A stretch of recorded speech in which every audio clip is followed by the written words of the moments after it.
अस्सलाम वालेकुम एवरीवन। आज का जो हमारा टॉपिक है उसमें हम देखने वाले हैं कि कंस्ट्रक्टर्स क्या होते हैं। कंस्ट्रक्टर बेसिकली जो है वो कह लें कि क्लास के फंक्शंस होते हैं जिनको हम इसलिए यूज़ करते हैं ताकि हम ऑब्जेक्ट को इनिशियलाइज करा सकें। लाइक ऑब्जेक्ट्स के डेटा मेंबर्स को हम इनिशियलाइज करा सकें, इसलिए कंस्ट्रक्टर्स को हम यूज़ करते हैं। ठीक है, और हम कंस्ट्रक्टर्स को कोड करते हैं इसलिए। अब इसकी कुछ मेन बातें हम देख लेते हैं कि जो कंस्ट्रक्टर फंक्शन होता है उसका सेम नेम होता है जो नेम क्लास का होता है। क्लास का नाम लेट से एबीसी था, तो कंस्ट्रक्टर फंक्शन का नाम होगा एबीसी। इनकी कोई रिटर्न टाइप नहीं होती और ये ऑटोमेटिकली कॉल हो जाते हैं जब ऑब्जेक्ट क्रिएट होता है। अब इसमें जो है वो दो सिनारियोज हैं बेसिकली। एक वो हम बाद में देखते हैं। पहले हम इस कोड की तरफ आ जाते हैं। ये कोड मैंने आपको प्रोग्राम पे भी एट द एंड में करके दिखाऊंगी, execute. Dev C plus plus मैंने प्रोग्राम यूज़ किया और उसी के ऊपर ये कोड मैं आपको चला के दिखाऊंगी। ओके, अब इसमें हम देखते हैं कि हमारे पास है क्लास काउंटर। ठीक है, उसके बाद इस काउंटर क्लास के अंदर आपके पास एक डेटा मेंबर है इंट काउंट। ठीक है, उसके बाद यहाँ पे मैंने वैसे एक्सेस स्पेसिफायर्स नहीं लिखे, प्राइवेट एंड पब्लिक, वो मैं जो प्रॉपर कोड मैंने लिखा हुआ है मैं उसके अंदर आपको शो कर दूंगी। अभी बेसिकली मैं कंस्ट्रक्टर की यूज़ और उसकी कोडिंग बताना चाह रही हूँ।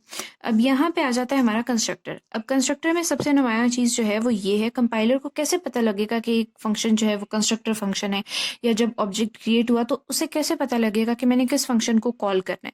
क्योंकि हमने कहा है ना कि जब ऑब्जेक्ट क्रिएट होता है तो कंस्ट्रक्टर फंक्शन ऑटोमेटिकली कॉल हो जाता है, हमें इसको अलग से कॉल करने की जरूरत नहीं पड़ती। तो इसमें क्या होता है कि कंस्ट्रक्टर का नाम जो है वो एग्जैक्ट होता है क्लास के नेम के साथ। ठीक है, अब ये हो सकता है कि जैसे काउंटर, ये आपका लेट्स से कंस्ट्रक्टर फंक्शन है। अब इसमें ऐसा भी हो सकता है कि एक आर्ग्यूमेंट हो, ऐसा भी हो सकता है कि आपके पास दो आर्ग्यूमेंट्स हों, अप टू सो ऑन। ठीक है, और ऐसा भी हो सकता है कि आपके पास कोई आर्ग्यूमेंट ना हो, जैसा कि फिलहाल यहाँ पे है।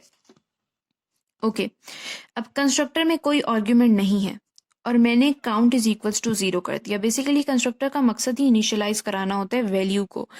ठीक है, ऑब्जेक्ट की जो भी डेटा मेंबर्स है उनकी वैल्यू को इनिशियलाइज कराना होता है। अब यहाँ पे इंट काउंट था, काउंट इज इक्वल्स टू 0, मैंने काउंट को इनिशियलाइज करा दिया 0 से। ठीक है, यानी काउंट में अब जो वैल्यू स्टोर्ड है वो 0 है। अब मैंने जब मैं इंट मेन में आई, क्लास खत्म हुई और मैं मेन में आई, तो मैंने जब लिखा काउंटर C1, जैसे ही C1 मैंने लिखा वैसे ही ऑटोमेटिकली कंस्ट्रक्टर फंक्शन कॉल हुआ और C1 की जो वैल्यू थी वो क्या हो गई, 0। सिमिलरली जैसे मैंने C2 लिखा वैसे कंस्ट्रक्टर फंक्शन कॉल हुआ और C2 की वैल्यू क्या हो गई, 0 हो गई। A constructor for C1 and C2 is called which initializes the value of count to 0. I am really sorry, C1 की वैल्यू 0 नहीं हुई, C1 के काउंट की वैल्यू 0 हो गई। ठीक है, जैसे ही ऑब्जेक्ट C1 कॉल हुआ, कॉल नहीं हुआ, क्रिएट हुआ, जैसे ही ऑब्जेक्ट क्रिएट हुआ तो C1 का जो काउंट था, C1 डॉट काउंट, उसकी वैल्यू 0 हो गई and then C2 dot count की वैल्यू भी 0 हो गई। अब मैं आपको एक दो और चीज़ें दिखा देती हूँ। अब ये वो कोड है जो मैं प्रोग्राम में आपको रन करके दिखाऊंगी। अब यहाँ पे क्लास काउंटर थी, एक डेटा मेंबर था इंट काउंट, यहाँ पे पहला आपका कंस्ट्रक्टर फंक्शन आ गया। ठीक है, ये आपके पास है कंस्ट्रक्टर फंक्शन। ठीक है, इसमें आपने क्या किया, काउंट को इनिशियलाइज करा दिया 0 से। उसके बाद आपका फंक्शन क्या है, वॉइड इंट, सॉरी इंट नहीं, inc, INC means increment, increment underscore count, आगे ब्रेसेस, और अंदर कोड में मैंने क्या लिखा, काउंट प्लस प्लस। ठीक है, ये सिंपल सी इंक्रीमेंट की स्टेटमेंट है कि हर दफ़ा जब ये एग्जीक्यूट होगी तो काउंट की जो वैल्यू है उसके अंदर एक ऐड कर दिया जाएगा इनिशियल वैल्यू के अंदर। ओके, उसके बाद मैंने लिखा इंट गेट काउंट और return count. Basically int data type इसलिए रखी क्योंकि मैं काउंट को रिटर्न करना चाहती थी, काउंट की डेटा टाइप इंट है, तो मैंने यहाँ पे फंक्शन की रिटर्न टाइप क्या लिखी, इंट लिखी। ओके, ये फंक्शन का नेम है, आगे आर्ग्यूमेंट, सॉरी आर्ग्यूमेंट्स नहीं, ब्रेसेस हैं खाली। ठीक हो गया। अब उसके बाद हम यहाँ पे मैंने एंड ब्रैकेट नहीं लगाई क्लास की। ओके, तो अब हम मेन में आ गए। मेन में आके जब हमने किया काउंटर C1 C2, ये हमने एक ही लाइन में दो ऑब्जेक्ट्स क्रिएट कर दिए कॉमा के साथ। जैसे हम कर सकते हैं इंट A इंट B, ऐसे ही हम कर सकते हैं इंट A कॉमा B। ठीक है, दो इंटीजर आपके पास आ गए। जैसे ही आपने काउंटर C1 C2 किया तो क्या हुआ, यहाँ पे आपके पास मेमोरी में स्पेस एलोकेट हो गई। C2 के लिए, C1 के लिए, ठीक है। और इसमें जो काउंट था, जो 4 बाइट की स्पेस थी, उसके अंदर क्या स्टोर हो गया, 0, क्योंकि कंस्ट्रक्टर कॉल हुआ और 0 अंदर एलोकेट हो गया काउंट ऑफ C1 और काउंट ऑफ C2 के लिए।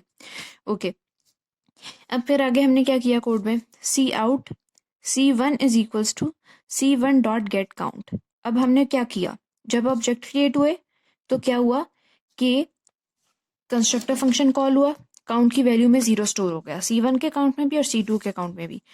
और उसके बाद हमने सिंपली कर दिया C1 डॉट गेट काउंट। अब गेट काउंट का क्या काम था, रिटर्न करना था काउंट की वैल्यू को। तो यहाँ पे जो आपके पास आउटपुट आने वाला है वो सिर्फ 0 आएगा, क्योंकि अभी तो हमने सिर्फ ऑब्जेक्ट क्रिएट किए थे सिंपली, ठीक है। तो 0 ही इनके अंदर है स्टोर हुआ इनके काउंट्स के अंदर। और यहाँ पे जब हम रिटर्न कर रहे हैं काउंट की वैल्यू, तो रिटर्न क्या होगा, सिर्फ 0 ही होगा। तो आपके पास आउटपुट 0 आएगा, जो अभी मैं आपको सॉफ्टवेयर पे करके दिखाऊंगी। और सॉफ्टवेयर में अगेन आपको बता दूं कि मैं डेव C++ यूज कर रही हूँ इसमें। ओके, तो आगे अब मैंने क्या किया, C1 डॉट INC इनक काउंट। और इन काउंट मेरा ऊपर एक फंक्शन था। जब मैंने इन काउंट फंक्शन कॉल किया तो क्या हुआ, काउंट की इनिशियल वैल्यू में 1 का इंक्रीमेंट हो गया। लाइक काउंट की इनिशियल वैल्यू 0 थी, अंदर 1 ऐड हुआ, वो 1 हो गई, ठीक है। सिमिलरली जब मैंने, अब ये ध्यान में रखना है कि ये जो काउंट इंक्रीमेंट हुआ ये C1 का काउंट था, ठीक है। और उसके बाद जब मैंने C2 dot in count call किया तो तब 0 से 1 हो गई, और ये क्या था, C2 डॉट काउंट था, क्योंकि C2 के रेफरेंस से कॉल करें तो C2 के काउंट के अंदर चेंज आएगा। फिर मैंने दोबारा इस फंक्शन को कॉल किया दोबारा से, तो दोबारा क्या हुआ, दोबारा एक इंक्रीमेंट हुआ 1 का, तो वैल्यू क्या हो गई, 1 से 2 में चली गई, ठीक है। और अगर मैं लेट से कि C2 को तीसरी बार भी यहाँ पे सेम कोड लिखूंगी तो ये 2 से 3 में वैल्यू चेंज हो जाएगी। अब आगे मैंने क्या किया, मैंने सी आउट किया C1 is equals to C1 dot get count. जब मैंने काम ऊपर किया, लेकिन ऊपर उस वक्त कोई वैल्यू हमने नहीं दी हुई थी सिवाय 0 के, 0 ही थी, क्योंकि वो कंस्ट्रक्टर कॉल हुआ, जब ऑब्जेक्ट क्रिएट हुआ तो वैल्यू इन दोनों में 0 आ गई, तो आउटपुट करने से भी 0 आया। यहाँ पे हमने simply C1 dot get count किया, तो यहाँ पे अब जब C1 डॉट गेट काउंट करेंगे तो हमारे पास आउटपुट 1 आएगा, और C2 डॉट गेट काउंट करेंगे तो हमारे पास आउटपुट 2 आएगा। यहाँ पे हम गेट काउंट को कॉल करें विद रेफरेंस टू C1, तो क्या शो होगी वैल्यू, जो C1 की वैल्यू है। अब अगर हम देखें तो C1 में 1 स्टोर हुआ है, क्योंकि हम एक और फंक्शन कॉल कर चुके हैं ऑलरेडी, तो 0 से 1 में वैल्यू चेंज हो चुकी है। तो अब मैं आपको सॉफ्टवेयर में दिखाती हूँ, आप उसको देखिएगा कोड को, और बेशक आप लोगों ने अगर खुद ट्राई करना है तो आप खुद भी ट्राई कर सकते हैं। तो आज का हमारा टॉपिक इतना ही था, और आई होप कि आप लोगों को वीडियो अच्छी लगी होगी। अगर अच्छी लगी तो इसको लाइक करें और चैनल को सब्सक्राइब करें। Thank you.